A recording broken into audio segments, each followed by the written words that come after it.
नमस्कार आप सभी को। माई करियर में आप सभी का स्वागत है। मैं आपको हिंदी विषय के बारे में पढ़ाने जा रही हूँ।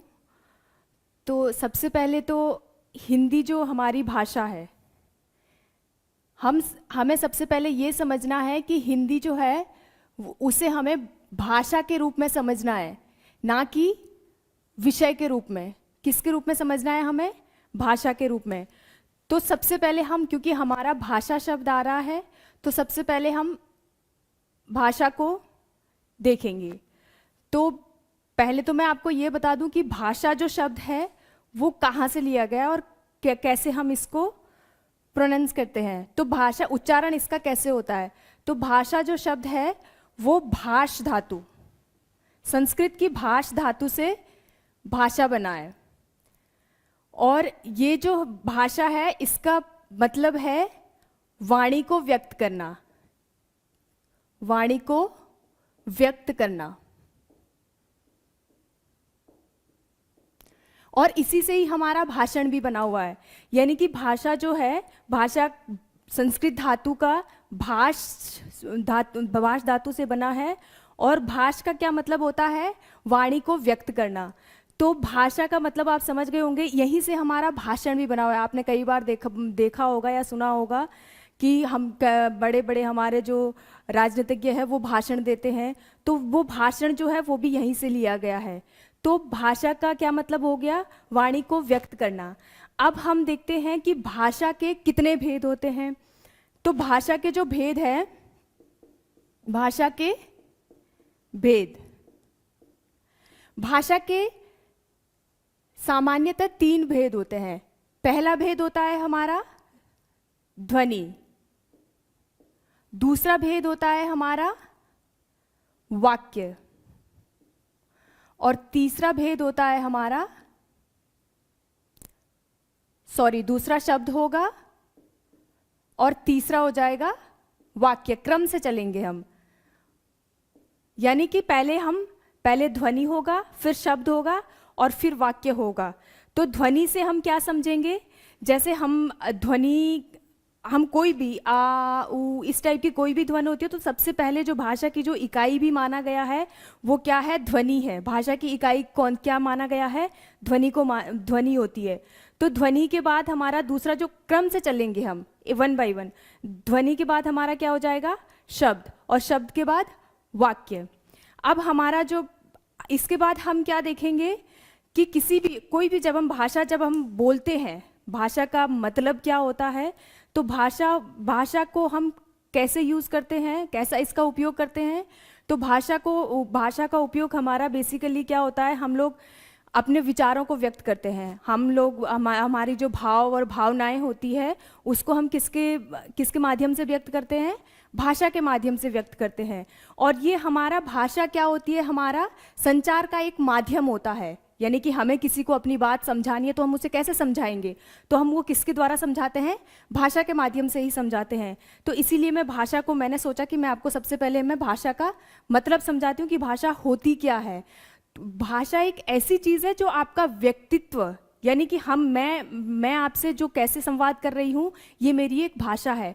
भाषा हमारे कोई भी व्यक्ति जो हमें अगर किसी की भी अगर हमें पर्सनैलिटी जज करते हैं, हम किसी व्यक्ति को अगर हम मूल्यांकन करते हैं तो हम कैसे करते हैं? वो कैसे बात कर रहा है, वो कैसे किस तरीके की बातें करता है। तो हम वो क्या है, वो बातें जो कर रहे हैं वो क्या है? भाषा। तो भाषा व्यक्ति के व्यक्तित्व को भी उजागर करता है। तो ये तो था हमारा भाषा के भेद। और भाषा का किस प्रकार से हम यूज़ करते हैं, तो किस लिए यूज़ होता है? हम अपने संचार का माध्यम, हमारी क्या होती है? भाषाएं होती है। अब ये जो भाषाएं हैं, ये जो भाषा होती है, इसको कैसे लिखना कैसे हम इसको लिखते हैं, जिस हिसाब से हम इसको लिखते हैं उसे हम क्या बोलते हैं? लिपि। वो होता है हमारा लिपि। और हम किसके बारे में पढ़ेंगे? हिंदी के बारे में पढ़ेंगे। और लिपि क्या होती है? लिपि होती है कि किसी भी भाषा को हम कैसे लिखते हैं, उसमें अगर कोई साहित्य है, अगर कोई साहित्य रचना कर रहा है तो उसका जो माध्यम है वो किस हिसाब से लिखता है, तो वो हमारी लिपि होती है। आपने सुना होगा या आपने पढ़ा होगा, इतिहास में आता है कि सिंधु सभ्यता की जो लिपि थी वो क्या थी, भाव चित्रात्मक थी। तो कैसे समझेंगे हम भाव चित्रात्मक से? मतलब था कि उनको अगर चिड़िया के बारे में अगर उनको बात करनी है तो वो क्या करते थे, सीधा चिड़िया बना देते थे। वो सॉरी मेरी ड्राइंग थोड़ा गड़बड़ है, तो वो चिड़िया सीधा चिड़िया बनाते थे। वो चिड़िया लिखते नहीं थे, वो ऐसे नहीं लिखते थे, चौ चिड़िया ऐसे कुछ नहीं लिखते थे। वो क्या करते थे, सीधी चिड़िया बनाते थे। तो वो क्या थी, भाव चित्रात्मक लिपि थी उनकी। और यहाँ पे जो हिंदी भाषा की जो लिपि है वो क्या है, देवनागरी लिपि है। देवनागरी लिपि, क्योंकि हम हिंदी भाषा के बारे में पढ़ रहे हैं, तो हिंदी भाषा की जो लिपि है वो क्या है, देवनागरी लिपि।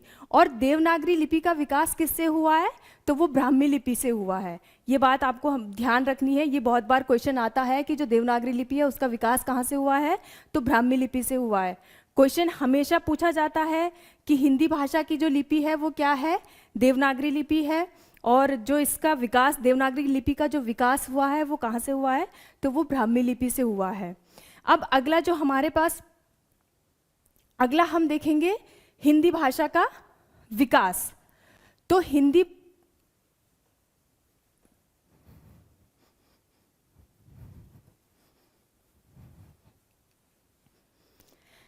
अब हम देखेंगे हिंदी भाषा का विकास, कि हिंदी भाषा की जो यात्रा है वो कैसे, हिंदी भाषा का विकास, यानी कि जो हमारी भाषा है, हिंदी भाषा का विकास कैसे हुआ है, इसकी यात्रा कैसे प्रारंभ हुआ है, ये कब से चल रही है। तो हिंदी भाषा जो सबसे पहले हमारी, इसका जो विकास है वो कहाँ से, ये हिंदी भाषा की जो जननी माना जाता है वो है संस्कृत। यानी कि सबसे पहले हिंदी भाषा को किसने जन्म दिया है, संस्कृत ने। तो संस्कृत क्या है, हिंदी भाषा की जननी है। इसके बाद आ जाता है हमारे पास पाली। पाली जो भाषा है इसमें क्या था, ये हमारा, आपने बौद्ध धर्म के बारे में पढ़ा होगा या सुना होगा। संस्कृत से क्या हुआ, पाली भाषा का बोलचाल अधिक होने लग गया इस टाइम, क्योंकि हमारे पास बौद्ध धर्म बहुत ज़्यादा प्रचलित हो गया था, तो पाली निकल के आई। फिर पाली के बाद प्राकृत भाषा, यहाँ से संस्कृत से पाली से प्राकृत, और प्राकृत से अपभ्रंश। ये विकास होता जा रहा है, ये यात्रा है, ये हिंदी भाषा की यात्रा है कि संस्कृत, पाली, प्राकृत, और इसके बाद क्या हो गया हमारा, अपभ्रंश। और अपभ्रंश के बाद आता है हमारा अवहट, और अवहट के बाद हमारे पास क्या आ जाता है, प्राचीन या प्रारंभिक हिंदी, प्राचीन या फिर प्रारंभिक हिंदी। और अभी जो हम हिंदी बोलते हैं सामान्य रूप से, वो कैसी हिंदी है हमारी, मिश्रित हिंदी है। मिश्रित हिंदी का मतलब है उसमें क्या है, हम अंग्रेजी भी बोलते हैं, हम फारसी भी बोलते हैं, हम उर्दू भी बोलते हैं, हम बहुत सारी भाषाओं का हम मिश्रण कर देते हैं। तो वो जो हम वर्तमान में जो हम हिंदी बोलते हैं वो हमारा क्या है, मिश्रित हिंदी है। तो आप देख सकते हैं कि हिंदी का जो यात्रा है वो कैसे चल रही है। पहले हिंदी कैसे बन के आई है, तो सबसे पहले संस्कृत ने जन्म लिया। संस्कृत जो है वो हिंदी की जननी है। फिर उसके बाद पाली, फिर प्राकृत, फिर अपभ्रंश, फिर अवहट, फिर प्राचीन या प्रारंभिक हिंदी। अब एक क्वेश्चन बनता है, अगर आपसे पूछा जाए, एग्जाम में पूछा जाता है कि हिंदी भाषा की जननी क्या है, तो वो हो जाएगा हमारा संस्कृत। दूसरा क्वेश्चन बहुत बार पूछा जाता है कि हिंदी भाषा का विकास कब हुआ, कहाँ से शुरू हुआ है। तो हिंदी भाषा का जो विकास हुआ है वो अपभ्रंश से हुआ है। यानी कि ये जो समय था ये 500 ईसा पूर्व से 1000 ईस्वी तक का है। इसमें 8वीं सदी के आसपास क्या हो गया था, अपभ्रंश, हिंदी भाषा का विकास शुरू हो गया था।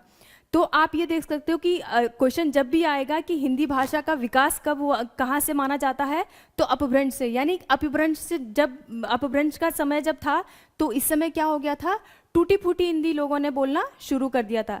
फिर अवहट और प्राचीन और प्रारंभिक हिंदी हमारा आगे बढ़ता गया। तो एक बार मैं और रिवाइज कर देती हूँ कि संस्कृत जो है वो क्या है, हिंदी भाषा की जननी है। अपभ्रंश क्या माना जाता है, हिंदी भाषा का विकास। यहाँ से हमारा हिंदी भाषा का विकास होना शुरू हुआ है।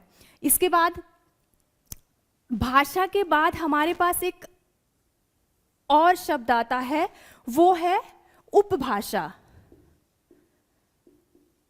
उपभाषा। अभी मैं आपको ये भी बताऊंगी कि राजभाषा और राष्ट्रभाषा में क्या अंतर होता है। हिंदी जो है वो भारत की क्या है, राजभाषा है, राष्ट्रभाषा नहीं है। और आर्टिकल, पॉलिटी में अगर पूछा जाए कि आर्टिकल क्या होता है, भारत संघ की एक राजभाषा हिंदी होगी, तो ये आर्टिकल कहाँ लिखा गया है, आर्टिकल 343 में लिखा गया है। तो ये तो अब क्या है, उपभाषा।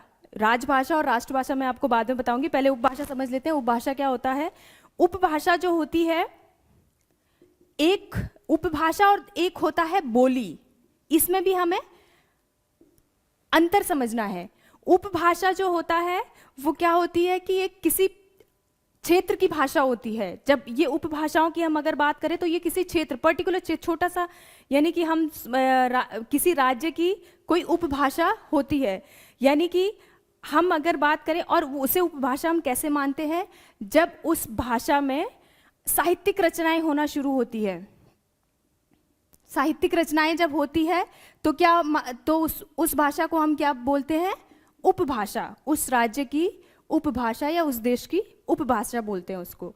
बोली क्या होती है, बोली में कोई भी साहित्यिक रचनाएं नहीं लिखी जाती है। यानी कि जो बोली होती है वो सिर्फ हम एक संवाद का हमारा माध्यम होता है, ना कि किसी साहित्यिक रचना का माध्यम होता है। तो आप समझ गए होंगे कि जो उपभाषा होती है उसमें क्या होता है, साहित्यिक रचनाएं लिखना शुरू हो जाती है, और जो हमारी बोली होती है उसमें किसी भी प्रकार की कोई साहित्यिक रचनाएं नहीं होती है, वो सिर्फ हमारा विचार अभिव्यक्ति की एक माध्यम होता है। इसके बाद हमारा जो अगला जो टॉपिक है वो है राजभाषा और राष्ट्रभाषा। हिंदी जो है वो क्या है, हमारी राजभाषा है। इस बात ये जो है इसको आप थोड़ा सा ध्यान से समझेंगे, क्योंकि बहुत बार ये क्वेश्चन आता है कि हिंदी क्या है, राजभाषा है या राष्ट्रभाषा है। तो जब भी हिंदी जो है वो क्या है, हमारी राजभाषा है। राजभाषा क्या होती है, जो औपचारिक रूप से जो भाषा होती है उसको हम क्या बोलते हैं, राजभाषा। औपचारिक रूप से मतलब जो हमारे संविधान में लिखी गई है, जो हमारे हमारे देश के जितने भी राजकाज होते हैं। राजकाज का मतलब होता है जितने भी हमारे ऑफिशियल जो ऑफिस के जो जितने भी काम होते हैं वो किस में होते हैं, हिंदी में। तो इसलिए क्या है, हमारी भाषा, राजभाषा हिंदी है। राष्ट्रभाषा जो होती है वो क्या होते हैं, वो बहुसंख्यक भाषा होती है। यानी कि जो बहुत सारे लोग जिस भाषा का उपयोग करते हैं किसी राज्य क्षेत्र में, उसे या किसी एक विशेष क्षेत्र में जिस भाषा का उपयोग करते हैं वो राष्ट्रभाषा हो सकती है, बहुसंख्यक के हिसाब से। तो राजभाषा और राष्ट्रभाषा में आशा आपको अंतर समझ में आ गया होगा।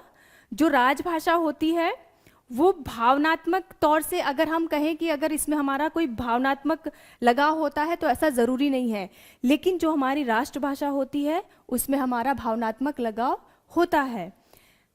और मैं एक और छोटी सी बात आपको बता देती हूँ कि जो राजभाषा होती है वो सीमित होती है। यानी कि जो ये राजभाषा हमारी, अगर हम हिंदी की बात करें, इससे पहले हमारी राजभाषा क्या थी, आज़ादी से पहले हमारी राजभाषा थी, जब हमारा देश आज़ाद हुआ उससे पहले हमारी जो राजभाषा थी वो क्या थी, अंग्रेजी थी, इंग्लिश थी। तो क्या था, वो सीमित थी, कि हर किसी को नहीं आती थी। और जो राष्ट्रभाषा होती है वो असीमित होती है, वो उस राज्य क्षेत्र, उस देश के जो लोग होते हैं, बहुत सारे लोग उसे जानते और समझते हैं। अब यहाँ से एक प्रश्न ये बन सकता है कि क्या हिंदी जो है वो राष्ट्रभाषा है, या अगर तो क्वेश्चन ये आता है आपके पास कि भारत देश की राजभाषा क्या है, तो क्या है, हिंदी है। अगर हमारे पास क्वेश्चन आता है कि भारत देश की राष्ट्रभाषा क्या है? तो राष्ट्रभाषाएं तो बहुत सारी है, 22 भाषाएं हमारे संविधान में राष्ट्रभाषाएं हैं, जिसमें हमारी हिंदी भी राष्ट्रभाषा है। तो ये इस बात को आप समझ गए होंगे। अब मैं हिंदी भाषा की कितनी उपभाषाएं हैं, हिंदी भाषा की जो विकास हमने पढ़ लिया है, इसके बाद हम क्या पढ़ेंगे? हिंदी भाषा की उपभाषाएं। तो हिंदी भाषा की जो उपभाषाएं हैं वो है 5।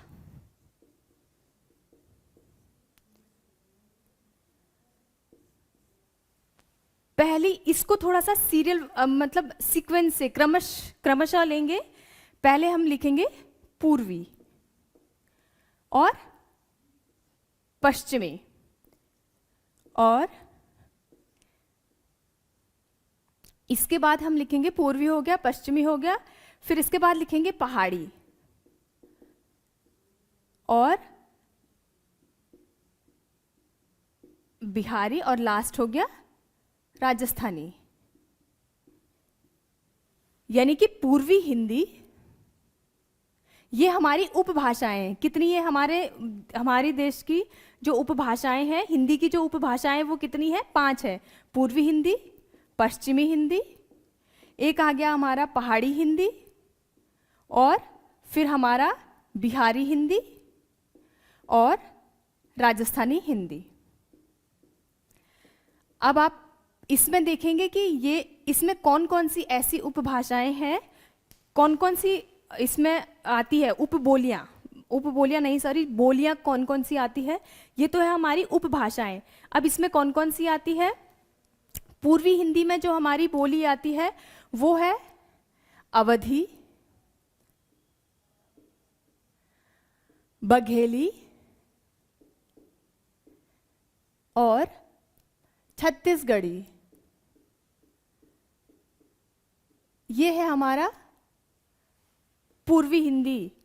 इसके बाद हमारे पास है पश्चिमी हिंदी। पश्चिमी हिंदी में हमारे पास सबसे पहले ब्रजभाषा,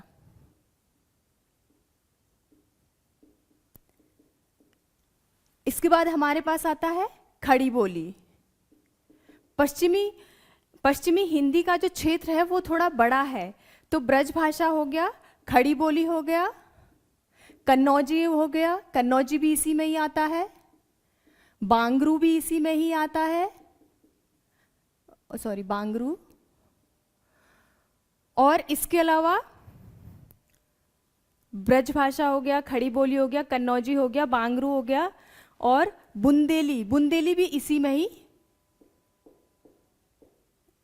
बुंदेली जो बोली है वो भी हमारी पश्चिमी हिंदी में आता है। पश्चिमी हिंदी का जो क्षेत्र है तो वो थोड़ा सा बड़ा है। इसके बाद आता है हमारा पहाड़ी हिंदी।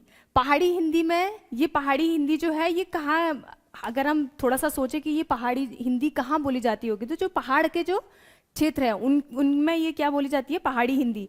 पहाड़ी हिंदी में सबसे पहले क्या आता है? गढ़वाली,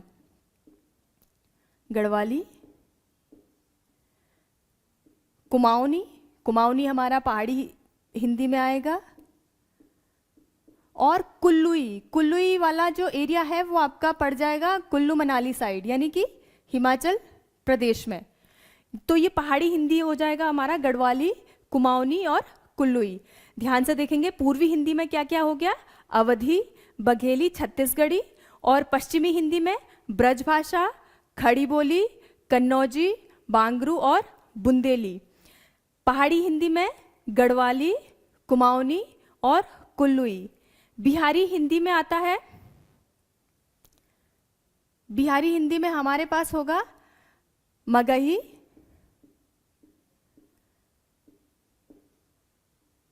मैथिली और भोजपुरी।